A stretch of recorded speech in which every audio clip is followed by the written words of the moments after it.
કચ્છ જિલ્લામાં વરસાદી મોસમના મંડાણ થયા છે। આગામી 24 કલાકમાં ભારે વરસાદની આગાહી છે। ત્યારે જિલ્લાના નાગરિકોએ નદી, નાળા, તળાવ, ડેમ સાઇટ કે અન્ય કોઈ પણ જગ્યાએ પાણી ભરાતું હોય તેવા સ્થળોએ ન જવા અને આ બાબતે યોગ્ય તકેદારી રાખવા માટે જિલ્લા કલેક્ટર અનિલ રાણાવસિયાએ અનુરોધ કર્યો છે। કચ્છ જિલ્લામાં છેલ્લા 24 કલાકમાં નોંધપાત્ર વરસાદ પડ્યો છે। આગામી 24 કલાક હજુ ભારે વરસાદની આગાહી કરવામાં આવી છે। જિલ્લાના નદી, નાળા, તળાવ અને ડેમમાં પાણીની આવક થઈ રહી છે।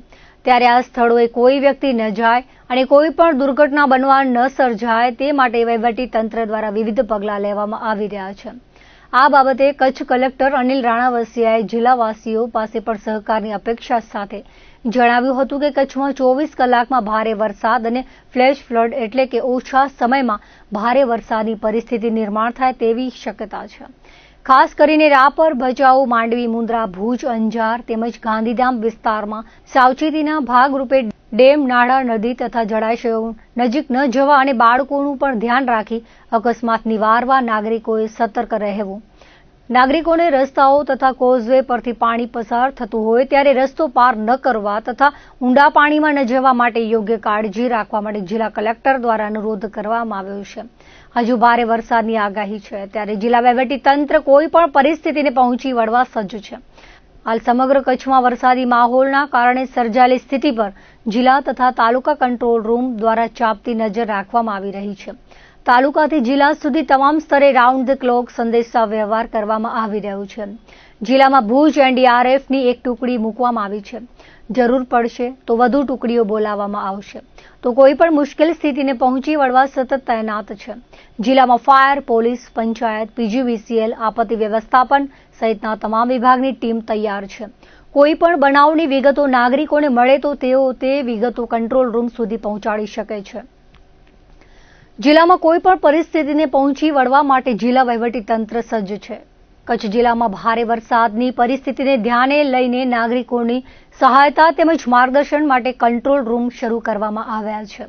કચ્છ કલેક્ટર કચેરી ભુજ ખાતે કાર્યરત જિલ્લા કંટ્રોલ રૂમમાં રાહત બચાવ કામગીરી, રોડ રસ્તાઓને અસર, ડેમનું જળસ્તર, વીજ પુરવઠો, સ્થળાંતર સહિતની બાબતોને લઈને નાગરિકોને હિતમાં રાઉન્ડ ધ ક્લોક કામગીરી કરવામાં આવી રહી છે।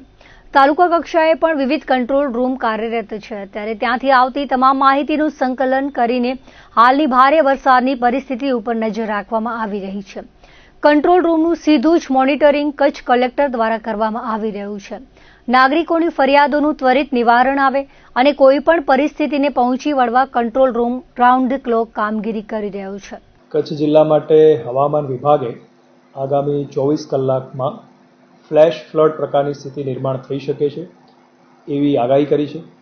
ફ્લેશ ફ્લડ પ્રકારની સ્થિતિમાં ખૂબ ઓછા સમયમાં ભારેથી અતિ ભારે વરસાદ પડતો હોય છે એટલે કે રિસ્પોન્સ ટાઈમ છે ખૂબ ઓછો મળતો હોય છે અને આ પ્રકારની પરિસ્થિતિમાં ઘણા વિસ્તારોમાં પૂર પ્રકારની સ્થિતિ નિર્માણ થતી હોય છે એટલે લોકોને રેસ્ક્યુ કરવા, બચાવવા આ પ્રકારની પરિસ્થિતિ પણ એક નિર્માણ પામતી હોય છે।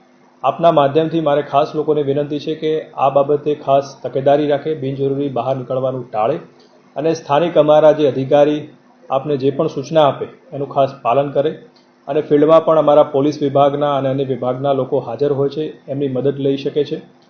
બીજું કે આપ જ્યારે પરિસ્થિતિ નિર્માણ થતી હોય છે ત્યારે ઘણા લોકોને શિફ્ટિંગ પણ કરવા પડતા હોય છે ત્યારે જો આ પ્રકારની આપને સૂચના મળે કે અમારા સ્થાનિક અધિકારી આપના વિસ્તારમાં આવે તો એમને સહકાર આપશો અને એ લોકો જે સૂચના આપે એ પ્રમાણે જરૂરી સેફ સ્થળે આપ શિફ્ટ થઈ જશો।